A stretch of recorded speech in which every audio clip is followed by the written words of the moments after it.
안녕하십니까. 예민수의 경제토크 시작합니다. 오늘은 변영인 기업공시연구소 대표 오셨습니다. 어서 오십시오. 네, 반갑습니다. 네, 오늘도 내일도 어쨌든 반도체 얘기를 해야 됩니다. 네, 반도체가 뭐 너무 달렸죠, 사실. 그죠? 쏠림 현상으로 갔는데 그러다 보니까 노이즈들이 최근에 어쨌든 간에 이익률 둔화되는 거 아니야? 소위 피크아웃 논란이 나오고 있습니다. 다소 좀 주가는 진정됐는데 우리 변 대표님 어떻게 보십니까? 네.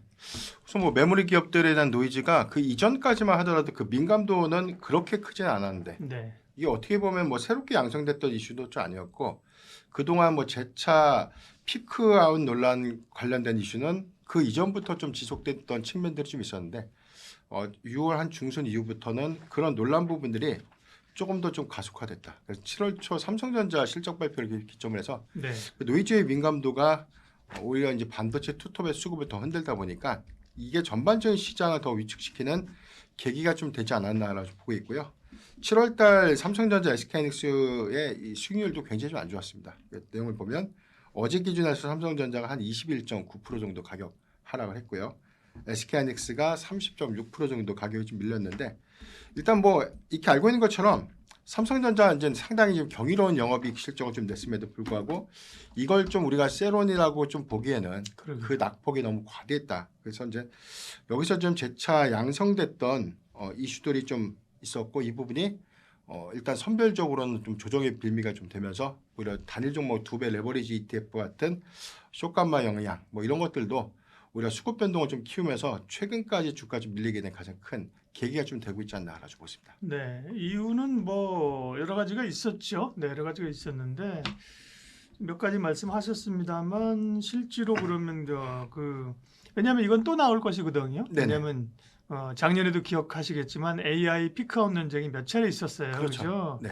딥시크 충격도 있었고 처음 있는 일이 아니라니까요. 네. 한 번씩 흔드는 국면이니까 이게 이제 또 잠잠해졌다가 또 나올 수 있어요. 그죠? 네. 그러면 지금 이런 의구심의 근거는 무엇인지 조금씩 시장에서 되고 있는 걸 좀 분해를 좀 해보죠. 네. 내용을. 네.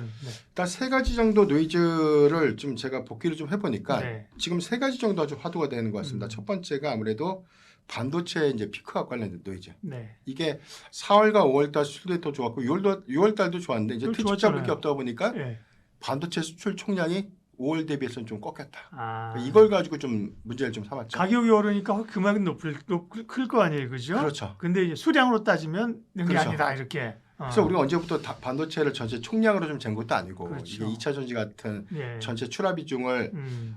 일단 뭐 중량으로 좀 재는 것은 아닌데 음. 이게 이걸 가지고 이제 전반적으로 피크가 시작되는 것 아닌가 이렇게 좀 우려했다는 사실이 좀 있는데 메모리 사이클이 뭐 사실상 철저하게 수요 기반에서 상반기까지 올라온 건 맞습니다. 네. 이게 뭐 가격만 오른 것도 있지만 그러니까.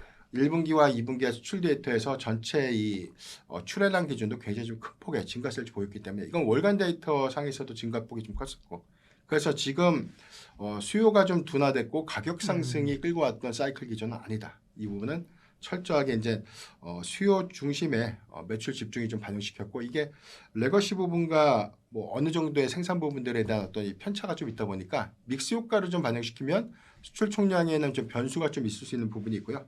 두 번째는 이제 매 분기말의 선적 시점에 대한 차이점이 좀 있습니다. 네. 월간 데이터 안에서도 우리가 전체 수출 데이터를 1일부터 10일, 그다음에 1일부터 20일까지에 대한 그 변경치가 좀 다른데 가장 크게 좀 잡힌 시점이 21일부터 30일까지 그 수치거든요. 네. 이 부분은 선적에 대한 시점에 대한 차이가 좀 있기 때문에 이런 부분들이 고객사의 뭐 재고 조정 시점과 좀 맞물리면 일종의 예상됐던 그 편차보다는 좀 다르게 나타낼 수 있는 것이지 이걸 전반적으로 수출 총량이 좀 감소했기 때문에 그러니까요. 수요 둔화로 본다? 이건 좀 너무 무리한 해석이 아닌가. 그렇죠. 그거야 뭐 양으로 따지면 뭐 반도체는 조그만데 차라리 그러면 석탄을 팔지 그죠? 그렇죠. 네. 뭐 소미 옷을 팔면 그죠? 네네. 양으로 늘어난 그거보다는 시장에서 우려하는 그 엄청난 가격 상승률 이 가격 상승률이 좀 피크아웃하는 거 아니냐 그죠? 그런 네. 논란이 있을 수 있어도 수출 데이터와 관련된 논란은 조금 이제 그야말로 노이즈인 것 같고 네. 그 다음 이유는요. 네. 그래서 7월 초까지 해서 이제 그런 이슈가 나왔는데 또 7월 1일부터 20일자 최근에 발표된 수출 잠정됐다 보니까 네. 또 수출 총량도 증가됐고 음. 수출 단가도 또 올라갔어요. 음. 그러니까 이걸 좀 어떻게 해석하는 것인가. 그러니까 한 달 한 달에 대한 이 추정 증감 내용을 갖고 전체적인 어떤 피크를 단발성 요인으로 좀 보는 것은 좀 무리가 있다고 좀 네. 보고요. 두 번째 요인은 이제 블랙록 같은 이제 해외 IB들이 한국과 대만의 이제 메모리 기업이죠. 메모리 기업들에 대한 주가 가율을 지적했고 AI 수요 둔화가 시작되니까 이제 메모리 기업을 팔고 하이퍼스케일러 사야 된다. 이런 논리거든요. 그러니까 결론적으로 말씀드리면 이건 궤변이 아닌가. 그러니까 일단 수요 둔화 기조라는 게 사실 AI 캐펙스 기조에 대한 투자 기조와 좀 맞물리면서 메모리 사이클이 좀 같이 상승하게 된 거고 여기서 가격이 또 가파르게 상승하다 보니까 오히려 증익이라는 관점이 매 분기마다 그 추정치가 더 올라간 것인데 그러니까 이 부분을 산업의 사이클의 밀접성을 뭐 전혀 좀 배제했거나 뭐 빅테크 기업들에 대한 뭐 투자 캐펙스 기조 이 부분에 대한 어떤 반영을 전혀 하지 못했다. 오늘 뭐 실적을 발표했던 구글 같은 경우도 그렇죠. 일단 뭐 어닝콜에서 확인됐던 내용도 보면 이 캐펙스 투자 기조를 또 상향 유지했습니다. 그러니까 1,900달러에서 한 2,100억 달러 정도까지 네. 좀 상향을 했기 때문에 우리가 우려했던 기조보다는 그래도 빅테크들이 과소 투자보다는 과대 투자를 하는 것이 더 과소 투자하는 게 더 리스크하다. 그러니까 이런 입장을 다시 한번 좀 확인했다는 관점에서 보면 일단 해외 IB들이 이제 단기에 이 메모리 기업들에 대한 주가 과열을 좀 논했던 것은 네. 다소 좀 무리가 있었고요. 지금 현저하게 좀 주가 조정을 좀 받다 보니까 또 지금 또 나오고 있는 이야기는 메모리 기업이 또 밸류에이션 가치 보면서 좀 싸다. 또 이런 메시지가 좀 나오고 있다. 전의 전쟁이죠. 전에 말씀하신 것처럼 구글 알파벳 실적 발표했는데 투자는 계속 늘린다. 그죠? 네. 물론 뭐 순현금이 마이너스로 갔다는 얘기도 있지만 뭐 죽기 살기로 하는 거죠. 지금 빅테크들은 가는 거니까요. 계속 투자 기조 자체는 지속되는 걸로 확인이 됐고요. 네. 그 다음에 또 반도체를 누르는 요인은요. 그다음에 뭐 모건 스탠리 시온 리포터는 우리가 좀 알고 있던 내용인데 사실 하이퍼스케일러를 좀 종국적으로 좀 사라는 겁니다. 여기서 의미하는 거는 수요가 메모리 사이클을 이끄는 전기형 산업 구조가 아니라 가격 상승이 증익을 이끄는 후기형 사이클 기조니까 이제부터 피크가 올 수 있다. 그래서 메모리 기업들에 대한 주식을 줄이고 하이퍼스케일러를 늘려야 된다. 이런 뭐 논리인데 사실 뭐 두 가지 뭐 시장에 풍문도 좀 있었지 않습니까? 모건 스탠리가 아무래도 SK하이닉스의 ADR 뭐 공동주관사 선정이 좀 안 되다 보니까 뭐 고춧가루를 좀 뿌렸다. 뭐 이런 이슈도 좀 있었고 두 번째는 뭐 이런 내용들을 다 반영한다고 하더라도 지금 우리가 마이크론의 이번 실적 발표를 통해서 확인됐던 내용들이 있었잖아요. 일단 전체 16개 빅테크 기업들과 장기 공급 계약이 관련된 구체화된 내용들이 좀 반영이 됐었는데 이 부분은 이제 구매 의무 조항이 반영됐습니다. 그 이전에 우리가 아니면 말고식에 대한 조항이 아니었고 이 부분은 페이 오브 멘트라고 해서 이게 법적인 구속력을 좀 수반한다고 합니다. 일종의 이제 현금 부분을 좀 보증료로 좀 납입한 조건도 있고 해당되는 어떤 구매 수량만큼을 해당되는 기간까지 무조건 좀 사줘야 되는 그런 구매 의무 조항들이 좀 반영된 장기 공급 계약 건수가 한 16개의 사와 좀 체결했다는 내용들이 좀 나오고 있는데 전체적으로 한 3년에서 많게는 한 5년 정도까지 된 계약 부분이니까 이게 이번 뭐 삼성전자, SK하이닉스의 이제 2분기 확정 실적 좀 나오고 컨퍼런스 콜에서는 아마 장기 공급 계약에 대한 구체화된 내용들이 좀 더 반영이 좀 되면 우리가 우려했던 수요 기조가 꺾여서 가격 상승 기조가 이끄는 후기형 사이클 기조가 아니라 오히려 하이퍼스케일러들의 장기 공급 계약을 좀 주로 해서 앞으로 좀 우리가 기대할 수 있는 메모리 사이클에 대한 어떤 이 낮은 기대치가 어느 정도 그 리스크 요인들을 좀 더 완화시키면서 우리가 좀 장기 사이클 기조로 좀 인식할 수 있는 계기가 좀 될 수 있지 않을까라고 보겠습니다. 최근에 이 반도체의 급변동을 가져온 원인들을 변영인 대표님의 시각으로 이제 해석을 하셨는데, 자 그럼 뭐 우리가 반도체 구체적인 앞으로 나올 이슈나 종목 이야기는 다음 세션에서 하기로 하고 여기서 이제 어쨌든 반도체에 관한 우리의 전략을 한번 가다듬어 보자고요.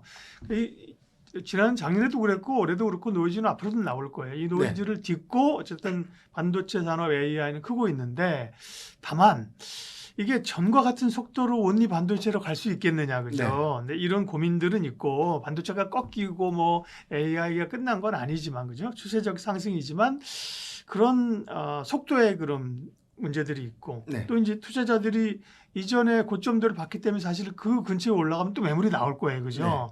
그런 부분들을 어떻게 해야 되는지 반도체 전반적을 바라보면서 우리가 뭐 하반기 내년을 바라보는 시각에서의 반도체 시각 전략을 알려주시죠. 네, 아무래도 우리가 증권사 리포트라든가 해외 IB에 대한 원문들을 보면 일단 부정적인 메시지는 아까 말씀드렸던 요인이죠.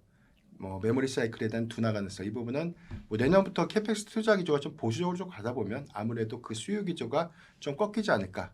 그렇다면은 가파른 가격 상승세가 완만한 유지 내지는 완만한 하락으로 좀 이어질 수 있는데 우리가 예상했던 그 이게 그 증가폭에 대한 속도가 예전보다는 좀 늘어지는 것 아닌가 이런 우려감들이 좀 반영이 된 것이고요. 네. 지금 긍정적인 메시지가 좀 나오고 있는 기준은 여전히 장기 공급 계약을 선행해서라도 지금 메모리 수급을 해야 되는 이슈죠. 지금 애플 같은 경우는 사실 이번 하반기 스마트폰에 대한 신규 제품 출시를 좀 예고를 했는데 이게 메모리 수급 이슈 때문에 내년 상반기, 내년 한 1분기 정도로 연기가 될 수 있다는 메시지가 좀 나오고 있습니다. 그런데 이걸 타겟하다 보니까 뭐 중국 쪽을 컨택으로 해서 중국 쪽 메모리 수급을 한다. 뭐 이런 이슈가 좀 있었는데 사실 그 가능성은 좀 제한적으로 봅니다. 첫 번째 미국에서 그렇죠. 뭐 수입이 좀 될 수 있는 확률은 좀 제한적으로 보이고 있고 두 번째는 중국 자체적인 칩의 수요도 자체적인 어떤 이 수율 여건도 안 나오지만 그마저 나오는 이제 수율 여건들도 중국 안에서에 대한 소비도 굉장히 좀 타이트한 그런 상태이기 때문에 그런저런 부분들을 종합적으로 좀 고려했을 때 범용 반도체에 대한 가격 상승 기조는 뭐 트렌드 포스가 최근 전망했던 것처럼 한 자릿수가 아니라 이제 두 자릿수 상승 기조 또 이어갈 수 있다고 좀 보고 있고 중요한 건 이 HBM 칩에 대한 어떤 수요폭인데 이게 하이퍼스케일러들의 투자 기조 때문에 위축될 수 있는 영향은 좀 있지만 지금까지에 대한 기조를 보면 우리가 매 분기마다 테스트를 좀 하고 있지 않습니까? 정말 빅테크 기업들이 캐펙스의 투자 기조를 좀 줄이는 것인가?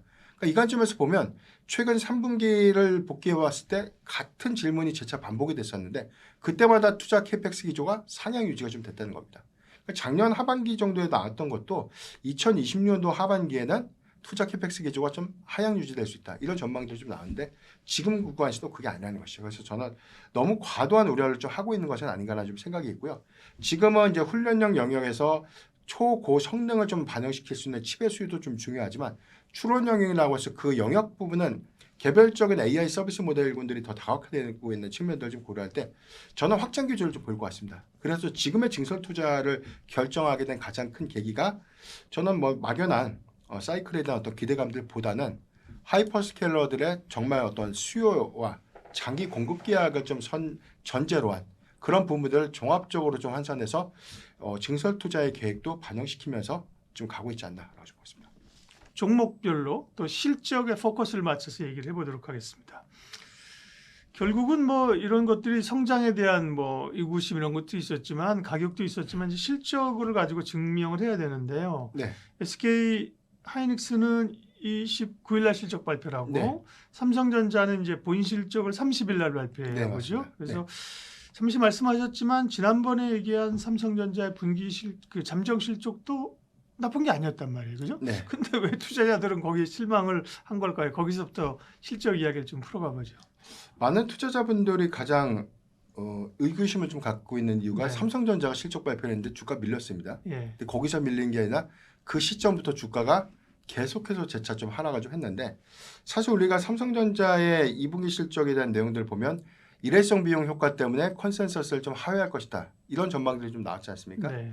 그런데 일회성 비용을 좀 반영했는데도 평균 컨센서스가 80조 원대 중반이었으니까 그러니까요. 이 부분도 상회를 했는데 중요한 건 일회성 비용을 성과급 측면에서 한 19조에서 한 20조 정도를 우리가 좀 예측을 좀 하고 있는데 이걸 제거하고 봤을 때는 108조 원 정도에 대한 영업이익 컨센이 나온 거죠. 이거는 키움증권이 제시했던 2분기 영업이익 컨센 상단이 100조였는데 그 상단치를 이번에도 뛰어넘는 정말 좀 경이로운 실적을 좀 발표를 했는데 사실 이 부분 때문에 뭐 세론이 좀 나왔다. 그러니까 하루 정도의 조정은 좀 이해가 되는데 그때부터 좀 양산됐던 가장 큰 이슈가 SK하이닉스에 대한 이 영업이익 실적 추정치가 좀 낮아지면서 그때부터 메모리 기업에 대한 어떤 피크 논란, 그다음에 전반적인 어떤 노이즈가 좀 양산이 되면서 이 부분이 수급의 민감도를 더 크게 좀 키우는 그런 부분들이 최근까지에 대한 어떤 주가 낙폭을 키우는 가장 큰 배경이 좀 되고 있지 않나라고 보고 있는데 그 삼성전자는 그 성과급 반영했다고 하지만 하이닉스는 그게 반영될 거 별로 없잖아요. 근데 왜 전망치들이 낮아지는 건가요? 일단 두 가지 추측이 좀 예상이 좀 네. 되고 있는데 SK하이닉스가 원래 영업이익 추정치가 한 60조 원대 중후반 정도가 좀 제시가 좀 됐었고요. 평균이. 네. 그 상당 경우에는 한 70조 원까지 좀 올라가지 않을까 이런 전망들이 좀 나왔는데 최근 좀 보수적으로 보는 증권사 쪽에서는 60조 원대 초반까지 좀 얘기를 하고 있습니다. 가장 큰 이유는 공급량이 감소돼서가 아닙니다. 이거는 이제 차이가 좀 있는데 아무래도 삼성전자가 이 범용 쪽에 집중도는 한 80% 정도 그다음에 이제 HBM 집중도가 한 50% 정도였고 그러니까 SK하이닉스는 HBM 집중도가 아무래도 80% 좀 되다 보니까 2분기 가격 상승에 대한 구조가 범용종에 대한 가격 상승폭이 좀 상대적으로 컸고요. HBM이 생각보다는 그 가격 상승폭이 1분기 대비해서 크지 않았다고 합니다. 그러니까 그 전체적인 우리가 이제 DDR 뭐 5, 7에 대한 가격 추정치를 개별적으로 좀 봤을 때는 이 수요처가 HBM이냐 범용이냐 이걸 나눠서 구분을 못하지만 전체 매출의 어떤 연동 효과를 봤을 때는 상대적으로 삼성전자가 그 가격적인 이점을 좀 반영시켰다. 그래서 컨센서스를 좀 상회하는 실적이 좀 나왔고 SK하이닉스는 아무래도 이제 HBM의 집중도가 좀 높은데 가격의 상승 이점이 2분기 대비해서는 지난 1분기에 거의 유사한 수준까지 좀 반영되다 보니까 이 추정치가 좀 엇나간 전망이 좀 된 거죠. 그래서 이제 종합적으로 좀 말씀을 좀 드리면 SK하이닉스의 이번 영업이익 추정치 하회는 시장에 예상했던 추정치보다 약간 미스가 좀 나는 수준이지 전반적인 출하량들이 좀 낮아졌거나 가격 상승이 뭐 삼성전자보다 그 단가의 메리트가 없다. 이렇게 좀 보기에는 좀 네. 다소 좀 무리수가 좀 있지 않나 라고 싶습니다. 그러면 삼성전자라도 올랐어야 되는데 같이 빠져 그죠? 삼성전자 좋은 실적에 빠지고 하이닉스는 우려 때문에 빠지고 결국은 시장은 뭐 많이 오른 거에 대한 핑계를 가지고 조정을 갖는다는 거죠. 수급적으로 보면 어떻습니까? 사실은 뭐 수급은 여러 가지 영향이 있는데 일단 레버리지 수급이 이 반도체 변동성을 큰 거는 뭐 주제 사실이고요. 네네. 뭐 당국자들은 뭐 그거 별거 아니다, 그 영향 별로 아니다 뭐 하지만 영향 없다고 하지만 없긴 왜 없어요. 뭐 솔직히 인정할 거 인정하고 얘기해야 되는 거지. 그것 말고 이제 우리가 투자 주체별로 보면 이 반도체에 대한 그 흐름들은 어때요? 누가 주인이에요? 누가 많이 팔고 있는 거예요? 종합적으로 보면 이제 노이즈에 흔들렸던 계기, 그다음에 여기서 가장 많이 팔았던 주체. 사실 이제 매도를 부르게 된 가장 큰 원인은 외인입니다. 네. 5월 7일부터 우리가 복귀를 좀 해보면 연간 그 매도량을 좀 대비했을 때 5월 7일부터 한 6월 말까지 외국인이 굉장히 좀 많이 팔았습니다. 거의 이 거래를 좀 제외하고는 계속해서 좀 매도를 좀 했었고요. 그 매도 폭이 사실상 이제 환율이 1,400원대 후반에서 1,500원대로 좀 상회했던 그래서 1,500원대 중반까지 올라갔던 구간이 거의 뭐 3조에서 많게는 5조, 6조 원 가량의 외인 매도세가 좀 반영이 됐었고 일단 이걸 수치를 좀 환산해 보니까 상반기 전체 코스피 기준의 외인 매도세가 한 186조 정도 됩니다. 여기서 이제 126조가 5월 7일부터 이제 7월 현재까지 이어진 그 수급 기조에서 좀 반영이 좀 됐었고요. 67.7% 정도가 환율이 급등했던 시점에 외인 매도세가 그만큼 더 네. 커졌다라는 것이 이제 데이터에서 좀 확인됐기 때문에 그러니까 종국적으로는 뭐 차익 실현에 대한 빌미도 좀 있지만 수급 여건은 이제 환율에 상당한 상관관계를 좀 가져가면서 외인 수급이 오히려 좀 수급적인 어떤 이탈을 좀 초래하지 않았나라고 보이고요. 두 번째는 단일 종목 2배 레버리지 ETF가 아무래도 이제 투매가 투매를 좀 불리는 그래서 이제 매도가 매도를 좀 키우는 형상이었는데 최근 10거래일간의 이 수급 변동 장세가 좀 커지다 보니까 ETF 청산 규모가 좀 추정으로 한 75% 정도가 청산이 됐다는 좀 전망도 좀 나오고 있지 않습니까? 이제 그러다 보니까 이번 주 뭐 정부의 ETF 규제 부분들은 뭐 완충작용 정도가 좀 될 수는 있지만 최근에 상승 탄력도가 이전보다는 좀 많이 떨어진 측면들 좀 고려했을 때 이게 확실한 어떤 대안은 좀 되고 있지 않나. 대안으로는 뭐 일단 아직까지는 좀 크게 반영되고 있지 않나 그렇게 좀 보고 있습니다. 네. 레버리지 ETF 관련된 거는 이제는 뭐 변동성은 좀 줄어들겠죠. 그죠? 뭐 그래서 대통령도 빨리 시행 일자를 땡기라고 하는 건데 아무래도 예탁금 올리고 또 뭐 이러면 이제 그거는 이제 줄어들 것 같고요. 그 SK 하이닉스 ADR 얘기도 살짝 좀 해볼까요? 왜냐하면 네. SK 하이닉스는 또 미국의 ADR이 상장돼 있어서 네. 그렇죠. 본주와 ADR하고의 흐름들 지금 차이가 많이 나고 있잖아요, 그죠? 오늘 뉴스 보면 오히려 이제 좀 그 교환이 이루어지기 시작하면 그렇죠. 29일인가 그렇죠? 네, 맞습니다. 원주가 좀 올라갈 수 있을 것이라는 지적도 있고. 네. 네. 아무래도 이제 한국 주식보다 ADR 간의 이 격차. 네. 좀 대만의 사례를 좀 보면 TSMC도 TSMC와 그렇죠. 네. 본주 대만에 이제 본주가 좀 있지만 지금 ADR은 예탁 증서고 ADS는 예탁 증서를 주식으로 교환하는 걸 ADS라고 합니다. 그 ADS를 대만 본주랑 좀 교환을 하는데 이게 우리가 좀 생각했던 것처럼 1대1 교환 방식은 아니고요. 전체 이 교환의 이 총량은 좀 규제가 좀 되어 있는 상태입니다. 네. 그래서 이번에 SK하이닉스는 TSMC와 좀 유사한 흐름으로 좀 가져갈 것인가 아니면 1대1 교환 방식으로 좀 갈 것인가 이게 좀 화두가 좀 됐는데 지금 추정에서도 나오는 부분은 지금 ADR 증사에서 좀 발행됐던 주식 한 40조 원을 통해서 좀 발행됐던 한 2조 한 2억 9천만 주 정도 되나요? 이제 그 정도의 수량을 이제 할당량으로 해서 아마 한국 본주와 이제 교환이 이제 29일부터 좀 이루어지게 되면 그 가격 격차가 좀 벌어지게 되면 상대적으로 한국 본주에 대한 이 프리미엄이 좀 붙게 되겠죠. 아무래도 이 가격적인 어떤 매력도가 좀 올라가게 된다면 뭐 아무래도 외인 중심의 수급 여건들이 좀 개선되면서 SK하이닉스와 이제 본주와의 그 괴리 격차는 좀 줄어들 것 같은데 과거에 TSMC도 대만 본주와의 그 가격적인 어떤 프리미엄이 굉장히 큰 폭으로 좀 벌어졌다가 지금 표면적으로 보면 한 12에서 한 15% 정도에 대한 간격을 좀 유지하고 있다고 합니다. 그런데 우리가 SK하이닉스가 최근에 우리가 상장 초기까지만 하더라도 한 50% 정도 이 수익률 괴리가 좀 났었거든요. 그러니까 이게 현재도 좀 일부 좀 줄어들긴 했지만 여전히 SK하이닉스 본주의 가치가 AD의 가치보다 좀 낮은 건 맞기 때문에 이런 어떤 격차가 좀 더 커진다는 부분들은 SK하이닉스의 본주 자체에 대한 매력도를 좀 반영시킬 수 있는 좀 계기가 될 수 있다고 보고 있습니다. 정리해 보면 그러면 이제 반도체에 대한 시각은 여전히 긍정적인 보유 혹은 분할 매수예요? 아니면 긍정적으로 보지만 조금 조심스럽게 가는 거예요? 그리고 이제 탑픽까지 얘기해 주십시오. 네, 저는 긍정적으로 봐야 될 것 같습니다. 네. 지금 사실 우리가 반도체 투톱에 대한 내용들 너무 노이즈의 민감도가 좀 커지다 보니까 반등이 나와도 더 쉽게 좀 매수하기에도 또 부담스러운 것도 맞고요. 그렇다고 해서 지금 가격적인 이점을 보면 그동안 올랐었던 구간을 생각했을 땐 굉장히 좀 많이 내려왔던 구간이기 때문에 진입에 대한 부담감은 없는데 다만 아직 시장의 방향성이 반도체가 하반기에도 견조하게 딛고 좀 잘 갈 것인가라는 부분들이기 때문에 오늘 구글의 실적 발표에 대한 관전 포인트는 사실 숫자에 대한 어떤 의미보다는 캐펙스 투자 기조 정말 잘 상향해서 좀 가는 것인가 내년에도 상향 유지를 좀 할 것인가라는 부분들에 대한 기대감들이 좀 있었고요. 이 부분이 오늘 어느 정도는 좀 충족됐지만 시장이 기대했던 것만큼에 대한 드라마틱한 그런 상승폭은 좀 제한적이었다. 다만 이제 다음 주 마이크로소프트라든가 뭐 메타, 뭐 아마존 같은 기업들의 캐펙스 투자 기조도 일단 관전 포인트가 좀 사실 좀 될 수 있다고 보는데 여기서 캐펙스에 대한 투자 기조를 같이 또 상향해서 유지하게 되면 우리가 생각했던 메모리 사이클에 대한 단기적인 어떤 이 피크와도 우려감들은 상당히 좀 완화될 수 있다는 좀 보이고요.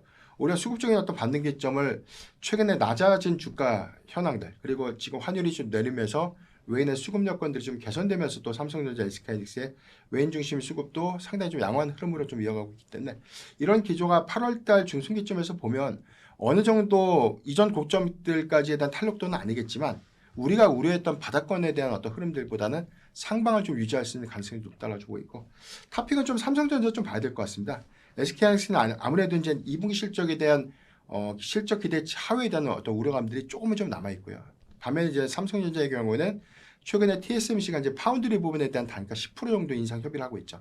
하반기에 파운드리 부분에 대한 가격 상승 기조가 같이 동조돼서 좀 이루어진다면 우리가 생각했던 적자폭에 대한 축소가 3분기 뭐 이익 개선 내지는 뭐 4분기 흑자 전환 그러니까 이런 부분들이 파운드리 부분에 대한 가격 정상화 전반적인 어떤 시장 정상화 점에서 삼성전자의 어떤 주가 또는 이제 수급의 차별화를 좀 만들 수 있다고 보고 있기 때문에 저는 현재 구간에서 삼성전자의 어떤 가격적인 이점들은 충분히 좀 고려할 만한 수준이 아닌가 보고 있습니다. 2차 전지는 최근에 글쎄요 심정적으로 보면 뭐 오른 건 별로 없지만 그렇다고 뭐또 엄청 뭐 다른 종목 가서 빠진 건 아닌 것도 같고 흐름부터 좀 체크해 주세요. 네.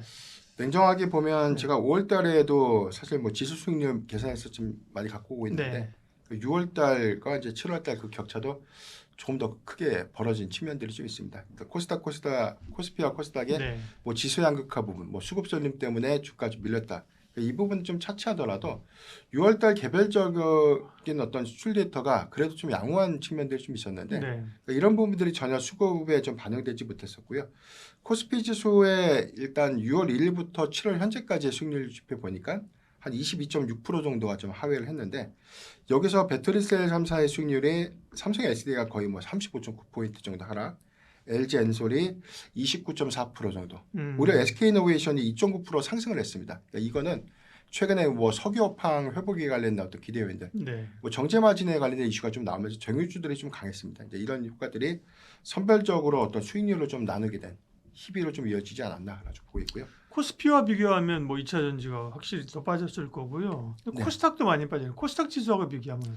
코스닥도 같은 기간에서 한 28.4% 정도 지수 수익률이 좀 하회를 했는데 네. 여기선 낙폭이 더 큽니다. 에코프로 BM이 한 47.9%, 뭐 에코프로도 41%, LNF가 뭐 47.3, 포스코 퓨처엠이 39% 정도. 양극 수지사들은 뭐 대체적으로 40에서 많게는 아유. 거의 50%에 육박한 수준이니까 많이 빠졌네요. 우리가 네. 5월달 추정에서 보면 많이 빠지면 한 70%까지 가량 음. 좀 하락한 그런 부분들이기 때문에 일단 투자자분들이 현재 주가 상태를 보면 굉장히 좀 힘든 거 맞고, 다만 과도하게 뭐 업황이 안 좋은 것도 알았고 캐점이 있었고, 여기에 대해서 뭐 ESS 출하량이 직접적인 어떤 실적 연결이라든가 기여가 좀 작은 것도 알았는데, 주가가 이런 어떤 우려감이 있었다고 하더라도 사실 오른 것도 없는데 그 낙폭을 좀 더 키웠다는 관점에서는 수급적인 어떤 소외라든가 뭐 전체 시장의 영향을 더 크게 또는 또 더 민감하게 좀 반영시키지 않았나라고 좀 보십니다. 네.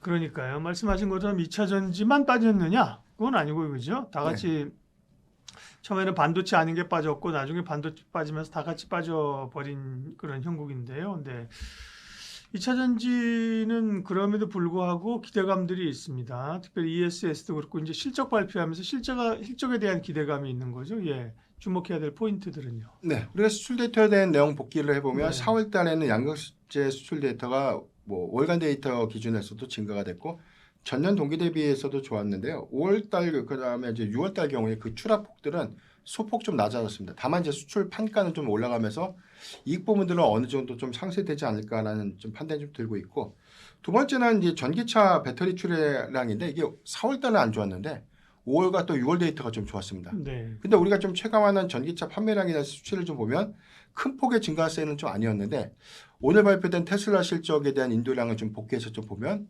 상당히 그래도 예상보다 더 견조하게 차량이 좀 팔렸다는 것이죠. 그러니까 이건 뭐냐면 가격의 어떤 상승기죠. 이익 폭은 좀 줄어들지만 프로모션의 어떤 효과가 좀 배가 되면서 북미 시장이 예상보다 조금 더 선전을 좀 했다라고 좀 보면 좋을 것 같고, 유럽향 집중도가 좋은 이 배터리 셀사의 경우에는 이번에 어떤 이 영업이익 추정치에 대한 어떤 희비도 갈릴 수 있는 부분인데, LG엔솔 같은 경우는 AMPC 세액공제를 좀 제거하고 봤을 때 아직까지 좀 적자 전환에 대한 어떤 그런 내용들이 좀 확인되다 보니까 주가가 좀 더 반등하지 못했던 계기가 좀 됐는데, 삼성 SDI는 상대적으로 그런 기대치를 좀 더 반영시키면서 최근에 수급 탄력도가 그래도 좀 더 양호한 흐름들을 좀 보여주고 있지 않나라고 좀 판단되고 있습니다. 네. 실적 말씀하셨는데 실적 체크 좀 해주세요. LG엔솔 실적은 뭐 설왕설래합니다. 처음에는 부정적이었다. 나중에 따져보면 뭐 나쁜 게 아니라는 것도 있고, 그 다음에 이제 삼성 또 SDI가 실적을 어떻게 발표하느냐가 중요하겠네요. 네. 일단 LG 에너지 솔루션의 경우는 이렇게 좀 실적 발표에서 나왔던 내용인데 네. 어느 정도 영업이익 추정치가 그래도 1분기 대비해서 낮다라는 건 알고 있었고요. 다만 AMPC 세액공제가 좀 제거했을 때 그 적자폭이 생각보다는 좀 더 컸던 겁니다. 그래서 또 어닝 미스는 좀 있었고, 네. 다만 주가의 어떤 영향 부분들은 좀 제한적이었는데, 사실 ESS의 그 누적 수주잔고는 굉장히 좀 크게 증가됐지만 이게 실제 실적으로 좀 기여되는 그 매출 인식 기간에 대한 차이가 좀 있다 보니까 상반기보다는 오히려 하반기에 좀 기대 포인트가 좀 많은 상황이었는데, 네. 아무래도 시장이 1분기에 너무 저점이었기 때문에 2분기는 어느 정도 좀 선방을 해주지 않았을까. 그러니까 그런 기대치가 약간 좀 빗나간 것 같고요. 삼성 SDI의 경우에는 지금 7개 분기만 이제 흑자 전환이 좀 예상되고 있는데, 아무래도 이제 LG엔솔 같은 경우는 미국에서 이제 세액공제 반영 효과가 좀 큰데, 삼성 SDI는 상대적으로 이제 그 폭은 좀 제한적이지만 흑자 전환 기조를 좀 가져간다는 부분들을 유럽향 집중도가 좀 좋아지고 있고, 여기에 더해서 뭐 벤츠라든가 BMW 향에 대한 어떤 고객사 집중도가 가격의 어떤 프리미엄 이점들을 좀 반영시키면서 오히려 LG 에너지 솔루션 대비해서 이익 추정치를 좀 상향시킬 수 있는 계기가 좀 될 수 있지 않을까라고 보기 때문에 이런 관점에서 보면 배터리셀 3사의 실적 기조는 차별화가 좀 있지만 2분기에서는 어느 정도 좀 선방을 한 점. 그러니까 앞으로의 관전 포인트는 3분기 기점에서 어느 기업이 얼마만큼 가동률을 빨리 회복시키면서 오히려 이익 추정치를 좀 상향시킬 수 있을까, 이게 좀 관전 포인트가 좀 될 수 있는데, 일단 LG 에너지 솔루션이 최근에 뭐 발표됐던 내용을 보면 미국의 ESS 가동을 위해서 좀 전환시켰던 부분들을 다시 전기차 배터리셀 양산으로 좀 전환시킨다, 이런 메시지가 좀 나오고 있기 때문에 하반기는 그래도 이제 상반기보다는 그래도 그 전기차 배터리의 출하량들이 좀 더 상향될 수 있지 않을까라고 보고 있습니다. 네. 셀을 볼 때는 이제 우리가 SK 이노베이션은 잘 안 봤는데요. 그죠? 네. 올라도 뭐 정의화학 때문에 오르는가? 아니면 이제 어떻게 보면 SK 이노베이션 가운데 배터리 부인 SK5는 좀 제껴놓고 보고 있는데 최근에 뭐 그 부분 어때요? 좀 변화가 있습니까? 네. 일단 SK온의 경우에도 누적 적자 폭이 한 1분기 기점에서 3,200억 정도 적자가 좀 났었는데 네. 이번에 증권사 전망에서 보니까 1,000억 정도 중후반 정도 영업 손실, 그러니까 영업 적자 폭은 대폭으로 좀 줄었는데 네. 우리가 기대하기에는 한 번 빼고는 뭐 거의 흑자를 이룬 적이 없었고요. 한 번 정도 흑자가 났던 것도 IRA 세액공제 반영 효과 있었죠. 그러니까 종국적으로는 SK온이 창사 이래 한 번도 주력 사업이 잘 돼가지고 흑자 전환을 한 사례가 없다 보니까 그러니까 이 부분도 좀 중요한 좀 체크 포인트가 좀 될 것 같은데 최근에 주가 동향을 좀 봤을 때는 SK이노베이션도 너무 밀린 상태에서 보다 보니까 정제 마진이라든 주력 사업에 대한 어떤 강점 부분들이 부각되면서 주가는 좀 많이 올라온 상태가 좀 되고 있지 않나. 그래서 이번에 실적 발표를 한다고 하더라도 SK이노베이션의 경우에는 그 영향도는 좀 제한적일 것 같아요. 아무래도 SK온 부분 안 좋은 거 다 알고 있었고 주력 사업 부분의 어떤 이 호조 부분들이 더 크게 좀 부각될 수 있는 이슈다라고 좀 보고 있기 때문에 배터리셀 3사는 이 정도에서 이제 실적에 대한 내용들 좀 보면 좋을 것 같은데 관건은 ESS 부분에 대한 성과를 하반기부터 어떻게 좀 반영시킬 것인가 이게 좀 중요할 것 같은데 갑자기 뭐 상반기에 주춤했던 전기차 판매량이 크게 좀 증가될 수 있는 요인은 아닙니다. 네. 그렇죠. 다만 소폭의 증가 가능성들이 있다. 그리고 이 부분을 ESS 부분에 대한 실적 기인이 상반기보다 얼마만큼 이익 증가 폭을 빠르게 좀 가져갈 것인가가 좀 중요한 포인트가 좀 될 텐데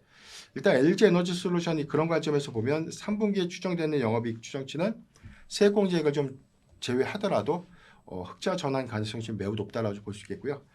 일단 뭐 삼성 SDI 경우에도 일단 뭐 고객사향 이제 프리미엄 배터리에 대한 출하 비중이 좀 높아지는 부분들 이 부분은 가격 상승 기조가 좀 맞물리면서 오히려 일단 수익성 방어를 좀 충분히 할 수 있는 좀 계기가 좀 될 수 있지 않을까 좀 보고 있습니다. 네. 그럼 2차 전지를 바라볼 때는 어느 쪽이 더 유망해요? 셀사 혹은 소재사? 토픽 종목은요? 네.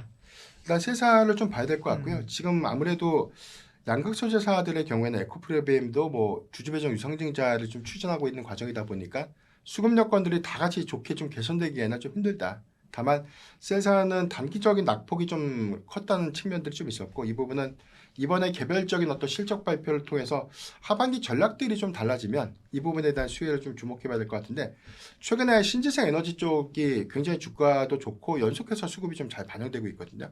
그런데 국내에서 이런 전력 설비의 좀 종착지가 ESS인데 그 관련된 이슈는 전혀 수급적으로 좀 반영되지 못하다 보니까 그런 수급들이 다시금 ESS의 저평가 매력도 좀 부각시키면서 반영시킬 때 LG 에너지 솔루션이 가장 큰 수혜가 좀 될 수 있겠지만 지금 수급의 탄력도라든가 내년도 뭐 기술 프리미엄에 대한 이점 부분들 전고체 배터리에 대한 뭐 양산 구체화 이런 것들에 대한 일정 라인을 보면 삼성 SDI가 단기적인 상승폭을 좀 더 키워갈 가능성은 좀 높지 않을까라고 좀 판단하고 있습니다. 삼성전기 얘기하겠습니다. 투탑에 이어서 포탑 정도로 들어갔던 게 이제 삼성전기고 그죠? 네. 그만큼 시장의 기대를 맞으면서 야 정말 좀 표현이 좀 그렇지만 좋은 의미로 미친 듯이 올라갔었습니까 그죠? 네. 근데 와 떨어질 때 보니까 또 삼성전자, 하이닉스 반도체도 그러지만 삼성전자 겁나 많이 떨어졌어요. 왜 이렇게 낙폭이 큰 건가요? 사실 고점 대비 네. 저점의 낙폭은 뭐 100만 원대 초반까지 좀 밀리다 보니까 예. 굉장히 좀 가파르게 좀 하락을 했었고요. 200만 원 넘었었잖아요. 그렇죠. 예.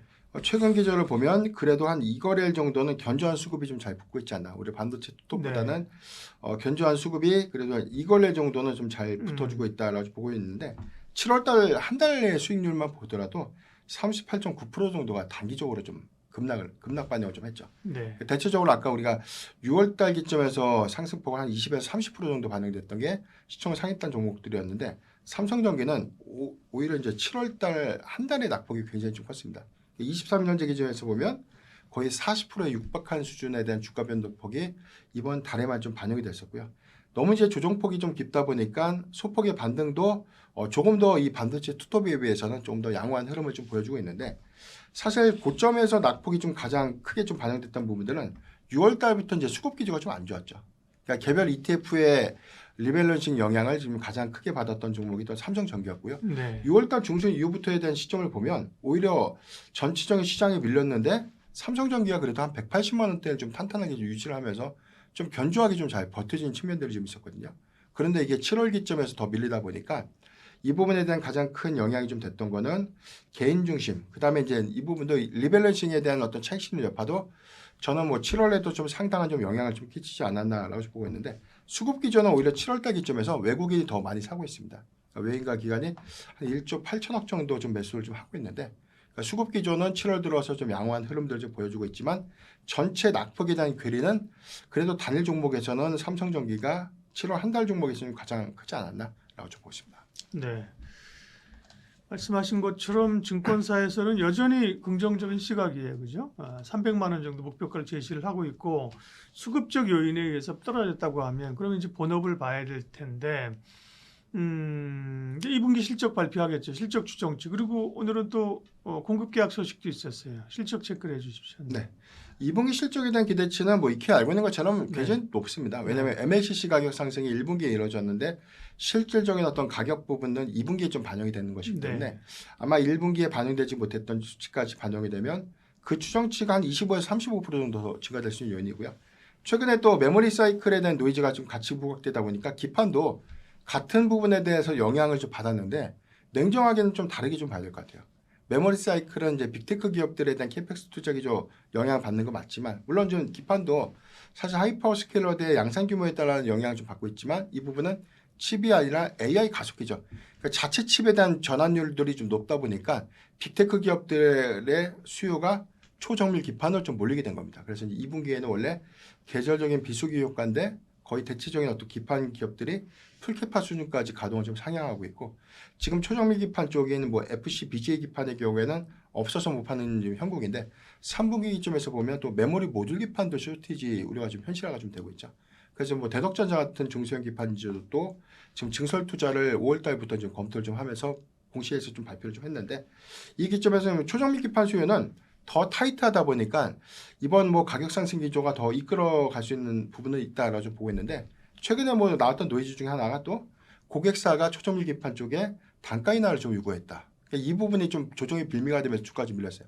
확인되지 않은 팩트였지만 이 부분에 시장이 좀 흔들렸다는 것이죠. 다만 그 가능성은 저는 제로라고 봅니다. 왜냐하면 지금 초정밀 기판 쪽은 빅테크 기업들이 일단 장기 공급 계약을 주체로 해서 좀 선회가 좀 되고 있고요. LG노텍 같은 기판주도 지금 빅테크 기업 세 곳과 장기 공급 계약을 좀 전제로 협의가 좀 되고 있는데 그 장기 공급 계약을 전제로 협의하지만 증설 투자를 그 부분을 갖고 이제 선회한다는 것이죠. 그래서 베트남에 대한 증설 투자를 좀 결정하고 있고 동사의 경우에도 지금 최근 공시됐던 내용들을 봤을 때는 세종에 한 8조 정도, 부산에 15조 정도에 대한 대규모 증설이었는데 그동안 기판 기업들이 1조에서 3조 미만 정도에 대한 증설 투자를 했는데 거의 뭐 8조, 5조, 15조 정도 되면 이건 뭐 굉장히 경이로운 수준의 공격적인 어떤 증설 투자 기조이기 때문에 이 기조를 보면 저는 삼성전기가 이 글로벌 1위인 뭐 무라타의 시장 점유율을 저는 압도적으로 좀 상회할 수 있지 않을까라고 보고 있고 2021년도 격차는 거의 20%에 육박했어요. 5%밖에 되지 않았던 점유율이 지금 한 3에서 4% 정도까지 격차가 좀 줄어든 상태이기 때문에 이런 공격적인 증설 투자 기조는 삼성전자와의 어떤 사업적인 어떤 시너지를 좀 고려했을 때 전 상당히 좀 상향될 수 있는 가능성에 주목해봐야 되지 않을까. 근데 뭐 엄청나게 여기도 물량을 받으려고 줄 서 있는 업체들이 많고 네. 장기 공급 계약하고 엄청나게 투자를 하겠다는 건데 근데 투자라고 하는 게 뭐 오늘 공장 진다고 다음 달부터 물건 나오고 그 다음 달 돈 받는 게 아니잖아요. 그렇죠. 상당히 많은 돈이 들어가야 되고 투자의 회임 기간이 상당히 길다 그죠. 네.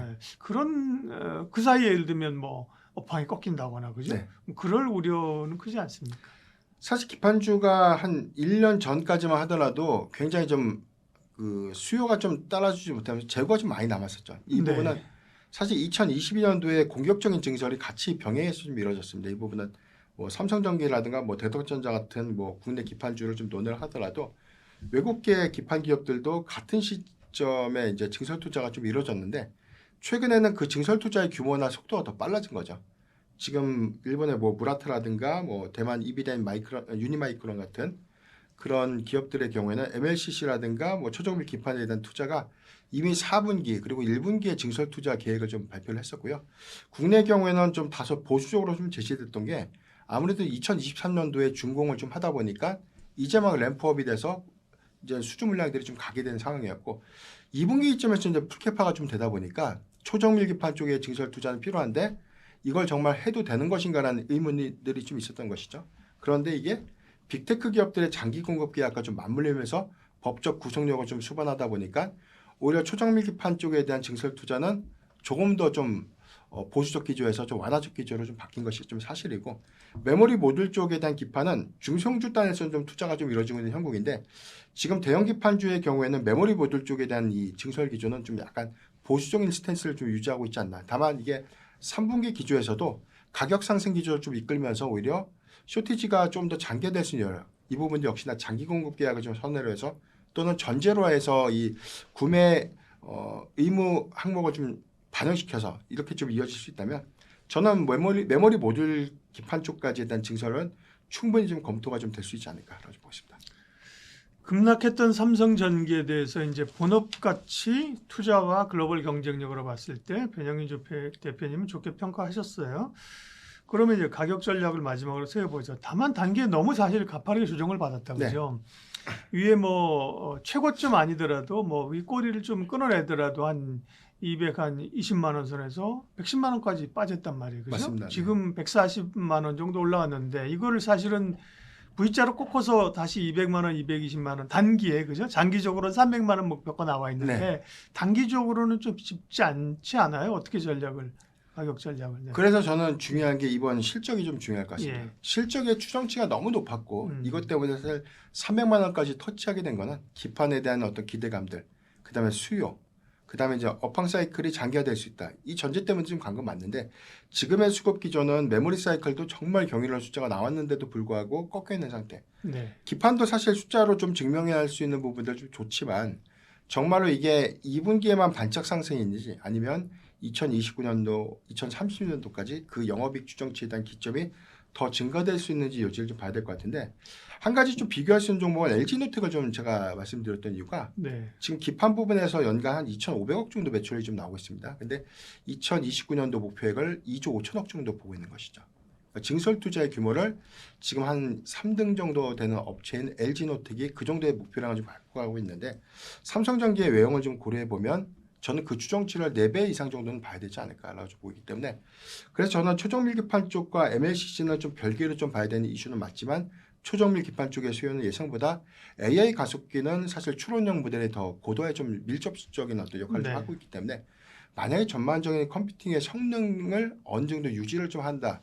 캐펙스 투자 기조를 유지하는 수준으로 가면 메모리 기업들한테는 악재가 좀 될 수 있지만 반면에 추론 영역에 대한 훈련 데이터가 축적이 될 수 있는 부분은 AI 가속기에 대한 수요가 확장되는 것이거든요. 그래서 저는 별개로 좀 구분하는 것이 맞고 이 기조라면 삼성전기의 장기적인 사이클은 주목을 해봐야 될 것 같은데 상방에 대한 매물을 어느 정도 좀 고려를 해보면 저는 단기적으로 한 200만 원이라는 목표가를 염두에 두면서 좀 접근하는 전략이 유효하지 않을까 보고 있습니다. 사실 현대차가 이제 로봇 모멘텀으로 성장성으로 네. 큰 폭으로 올랐었습니까? 그 젠스랑이 왔을 때 그죠? 이후에 흘러내리기 시작해서 이제 엄청 많이 빠졌어요 현대차도 그죠? 그리고 오늘 이제 실적 발표했습니다. 실적 상황은 어땠는지 주가 흐름 체크해 주십시오. 네. 현대차가 주가 괴리를 보면 굉장히 큰 폭으로 하락을 했거든요. 6월달 기점에서 보면 코스피가 한 22.6% 정도 하회를 했는데 일단 동사의 경우에는 45.4% 정도 어제 종가 기준에서 45.4% 정도가 6월 초부터 7월 말까지에 대한 전체 수익률을 보니까 그 정도가 좀 하락했다. 이건 굉장히 큰 폭의 하락입니다. 그러니까 시가총액이 상대적으로 높은 종목군들의 하락인데 사실 반도체 톱이 오른 것만큼에 대한 일부 상승폭을 좀 되돌리는 게 뭐 어느 정도 우리가 좀 이해는 좀 되고 있는데 현대차의 경우에는 사실 오르기 전 이전 가격의 어떤 구간을 더 하회했을 정도로 최근에는 또 40만 원대를 좀 이탈했던 그런 측면들을 좀 나오면서 아마 이제 보유자분들이 굉장히 좀 힘들었을 구간이 아니었나라고 좀 판단이 좀 되고 있고요. 다만 이제 주가 조정의 가장 큰 이유를 좀 복기를 해보면 이러한 리스크가 좀 가장 컸던 것 같아요. 그러니까 성장주의 밸류 부담들이 로봇주의 수급을 오히려 좀 낙폭을 좀 키우는 요인이었는데 그게 3월 달에도 로보틱스 관련 종목들이 수익 변동폭에서는 많게는 한 중소형주 유지에 한 70% 정도 조정을 좀 받았었고 적게는 30% 정도 조정을 좀 받았는데 아무래도 6월달, 7월달 양산됐던 부분들도 이러한 리스크가 상대적으로 로보틱스 관련된 종목군들의 낙폭을 좀 키우는 계기가 좀 되지 않았나라고 보고 있고 두 번째는 파업 리스크인데 파업 리스크 때문에 사실 이렇게 빠졌다라고 좀 보기에는 무리가 있죠. 다만 전반적인 수급 기조가 보스턴 다이내믹스의 일단 뭐 풋옵션 행사를 좀 기점으로 보면 일단 빅테크 기업들에 대한 투자 유치를 좀 가속화시킬 수 있지 않을까라는 기대가 내지는 보스턴 다이내믹스의 이제 IPO라든가 전반적인 밸류를 추정할 수 있는 어떤 메시지 정도를 좀 기대를 했는데 그 부분이 좀 없다 보니까 오히려 좀 파업 리스크와 좀 맞물리면서 실망으로 좀 작용하지 않았나. 그리고 수급이 좀 반등이 좀 나올 시점에도 그 반등폭이 더 제한적이었어요. 그 이유도 역시나 뭐 해소되지 않는 파업 리스크 장기 우려감들이 오히려 반등을 줄 때도 적은 반등의 폭의 수급을 유입시켰고 오히려 빠질 땐 더 빠지게 된 계기가 좀 되고 있지 않나라고 보고 있습니다. 네. 대외 변수야 뭐 같이 맞는 건데 파업은 사실은 뭐 자동차나 이런 제조업, 과거 뭐 조선 이런 쪽의 파업은 사실 경험치들을 가지고 있어서요, 그죠? 네, 그 회사도 그렇고 노측도 노사나 시장이나 다 가지고 있습니다. 삼성전자나 뭐 삼성바이오로직스나 이런 회사의 그 리스크하고 좀 다르게 좀 받아들일 수 있는 거고 지난번에 그 대전인가에 부품사 화재 났던 게 좀 영향을 네. 좀 있었던 것도 같고, 네. 그런 가운데 실적 발표했는데 사실 현대차를 지금 실적을 그렇게 보고 있는 건 아니. 실적이 좋아서 올라가고 실적 빠지고 떨어지고 그건 아니잖아요, 그죠? 예. 근데 실적은 어떻게 나왔습니까?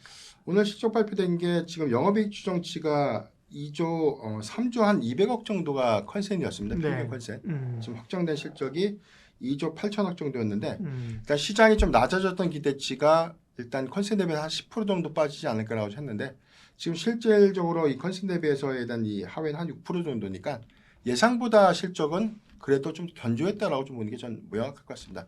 이렇게 뭐 말씀하셨던 것처럼 이 부품사 화재 이슈도 있었고요. 네. 현대모비스 인도 공장에 대한 화재 이슈가 네. 또 3분기에 전반적인 어떤 이 부품 수급에 관련된 노이즈 내지는 해외 시장에 대한 인도량 지연으로 좀 이어졌던 측면들도 영향이 좀 있었고요. 두 번째는 일회성 비용에 대한 인식 부분들도 있었는데 사실 뭐 관세에 관련된 영향들 때문이라도 어느 정도에 대한 이 컨센 수치가 좀 낮아진 건 맞는데 제가 생각했을 때는 그래도 환율의 어떤 상승 효과가 예상보다는 그래도 조금 더 이익 추정치를 좀 올리지 않았나라고 보고 있고 다만 지금 말씀하셨던 것처럼 뭐 실적에 대한 영향들 때문에 주가가 뭐 오른다 내린다 이렇게 좀 보기 어려울 것 같고요. 시장이 좀 바라보는 거는 아마 실적 발표 이후에 이제 앞으로 이제 보여줄 수 있는 메시지가 좀 중요할 텐데 사실 로봇 사업에 대한 기대가 너무 크다 보니까 그것 때문에 주가가 좀 올랐었고 이 부분에 대한 연속성들이 더 이어지지 않다 보니까 시장이 더 기대를 많이 하는 것 같아요. 그러네요.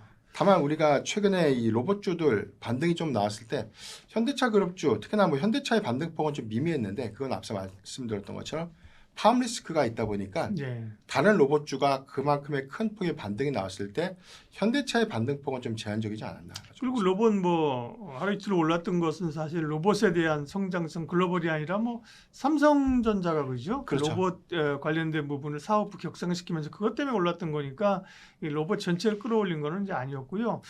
자, 그러면 이제 앞으로 현대차를 실적 발표가 사실 이제 끝나고 이제부터 현대차를 주목해야 됩니다. 그죠? 실적은 어차피 좋게 나오기는 기대는 안 했고 나쁘게 나와도 많이 안 떨어지잖아요. 네. 그럼 이제부터 시장은 뭘 볼 것인가? 현대차를 어떻게 바라볼 것인가? 네. 그래서 이제 관건은 이제 실적에 대한 발표가 좀 있었기 때문에 네. 파업 리스크에 대한 회사의 방안. 음. 그러니까 이거를 조금 더 염두하는 시각이 뭐냐면 아무래도 이전 파업 리스크와는 좀 다른 결인 거죠. 예. 지금은 뭐 정년에 대한 보장도 있지만 가장 중요한 게 이제 일자리. 30% 정도의 네. 영업이익률을 예. 성과급으로 픽스하는 것. 음. 그게 첫 번째고 두 번째는 로봇을 투여했을 때 이 부분에 대해서 일단 뭐 주급제, 그러니까 이걸 월급제로 좀 환산해서 이걸 근로자들에게 1급에 대한 또 비용을 좀 보장해주는 네. 그런 부분들이 좀 명문화가 좀 되면 아무래도 전반적인 어떤 이 영업이익 추정치에 대한 변화가 좀 있을 수 있겠고요. 이게 어떻게 사측에서 협의가 좀 되는지 여에 따라서 제가 볼 때는 그 목표 주가도 좀 하회될 수 있는 내지는 투자 의견도 좀 바뀔 수 있는 이슈이기 때문에 이 부분에 대한 민감도를 기관이 조금 더 주목하고 있지 않나라고 보고 있기 때문에 파업 리스크는 단순하게 협상을 잘했다가 아니라 이번에 뭐 삼성처럼 일회성 비용에 대한 반응 효과가 이익 추정치를 더 낮추는 계기가 좀 됐던 것처럼 현대차도 그럴 가능성을 좀 배제할 수 없다라고 좀 보고 있고요. 네. 이 부분을 좀 논의를 하면은 뭐 로봇 사업에 대한 어떤 기대감들을 좀 봐야 될 것 같은데 타임라인을 좀 보면 8월 달에 이제 로봇 훈련 센터 알맥이 이제 운영을 합니다. 이거는 미국이요? 네. 아틀라스 로봇을 이제 훈련하는 데이터를 축적하는 것인데 우리가 이제 데이터를 좀 축적한다. 여기서 나온 데이터가 다 그게 그거지. 이렇게 좀 생각할 수 있죠. 이게 아니라 여기서 축적된 데이터는 로봇의 두뇌 역할을 하고 있는 OS 데이터의 이제 기본 자산이 되는 거죠. 우리가 데이터 센터에 많은 돈을 투자해서 하는 게 그만큼에 대한 데이터를 축적해서 이 부분에 대한 성능을 고도해서 추론 영역이든 훈련 영역이든 전반적인 어떤 이 두뇌의 어떤 확장성을 좀 만들어가는 건 아니겠습니까? 이제 그러다 보니까 로봇의 OS 데이터는 향후에는 가장 큰 핵심 자산이 좀 될 수 있다는 관점에서 오히려 뭐 스케일 AI 같은 기업도 메타와 좀 협업을 통해서 뭐 지분 투자를 좀 받고 있는 이슈이기 때문에 종국적으로는 이 알맥의 경우에도 뭐 엔비디아 또는 뭐 구글과의 협업 가능성은 저는 굉장히 좀 높은 그런 부분을 좀 주목해봐야 될 것 같은데 단순하게 로봇의 훈련 데이터가 실증 기술이라는 뭐 이런 부분들이 아니라 실질적으로 이 공정에 투여할 수 있는 데이터에 대한 경우의 값을 계속해서 좀 구하고 이게 완벽하게 뭐 주 공정과 보조 공정에서에 대한 역할을 좀 할 수 있는 그런 데이터를 축적하고 그리고 훈련하는 그런 부분들이거든요. 이거는 2028년도, 2029년도에 대규모 이 휴머노이드 로봇에 대한 양산 체계 그리고 일정과 관점에서 좀 보면 시작점이 굉장히 좀 중요할 것 같고 그리고 이제 알맥 가동 이후부터는 현대차 그룹사 안에서도 이 로보틱스 사업에 대한 재편이 구체화될 것 같습니다. 그래서 뭐 현대모비스라든가 그 이외의 기업들이 어느 거점에서 어떤 부품을 어떤 방식으로 좀 만들 것인가 이런 것들에 대한 체계화된 내용들은 일단 뭐 국내 대기업 중에서는 지금 가장 빠르게 좀 진행을 하고 있는 게 이제 현대차다 보니까 그 부분에 대한 가치 반영들이 수급적인 이점을 좀 반영시키면서 상반기보다 양호한 수급을 좀 이끌 수 있지 않을까라고 보고 있습니다. 네. 지난번에 고점이 78만 원까지 갔었고요. 네. 증권사의 목표는 막 90만 원까지 넘게 나왔었는데 40만 원 밑으로 주가가 이제 빠졌었고요. 지금 40만 원 올라왔습니다. 증권사들도 좋게 보지만 목표치는 조금씩 내리는 그런 상황이더라고요. 현대차는 그러면 투자 판단은 어떻습니까? 네. 일단 뭐 이번 실적 발표를 했기 때문에 컨퍼런스 콜에서에 대한 내용들이 좀 중요할 것 같습니다. 일단 여기서 로봇 사업에 대한 내용들을 어떻게 좀 제시를 좀 해줄 것인가가 이제 주가의 추세 전환의 가장 중요한 포인트가 좀 될 것 같은데 선제적으로 이제 파업 리스크에 대한 변수 요인들의 해소가 좀 필요할 것 같아요. 이 부분은 아무래도 최근에 목표 주가를 좀 낮춘 이유가 로보틱스에 대한 사업 가치가 반영된 측면도 있지만 두 번째는 지금 주가가 훼손된 영향이 있었죠. 근데 훼손된 가장 큰 사유가 노조의 파업 리스크도 한 가지 원인이라는 것입니다. 그 부분은 앞서 말씀드렸던 것처럼 회사 측이 어떤 부분에서에 대한 협상을 완료하느냐 그 여하에 따라서 이익의 추정치라든가 회사의 증익 관점이 좀 바뀌게 될 수 있는 계기가 좀 될 수 있는 부분이기 때문에 전 개인적으로 30%에 대한 영업이익률을 고착화해서 성과급을 좀 줘야 된다. 이 부분까지에 대한 양보는 좀 쉽지 않을 것이다. 다만 이제 그 이외의 것들은 충분히 좀 협의 가능성도 좀 있지만 이익률에 대한 변화 부분들이 뭐 메모리 사이클처럼 막대한 이익을 좀 수반한 것이 좀 아니기 때문에 이 관점은 변수 요인으로서 우리가 좀 주목해봐야 되지 않을까 보고 있습니다. 그래서요. 어쨌든 많이 빠졌는데 관심 있으신 분들은 모아서 가도 되는 구간입니까? 그러면? 그렇죠. 네. 가격적인 측면을 보면 뭐 네. 40만 원대 초반이지만 뭐 지금 충분히 접근은 네. 좀 가능하다. 다만 저는 매수를 하는데 파업 리스크에 대한 내용을 염두를 확인하고. 해서 많은 비중이 아니라 이로 인해서 주가가 큰 폭은 아니지만 그래도 빠질 때마다 저는 분할 매수 관점에서 접근이 유효하다고 보고 있고요.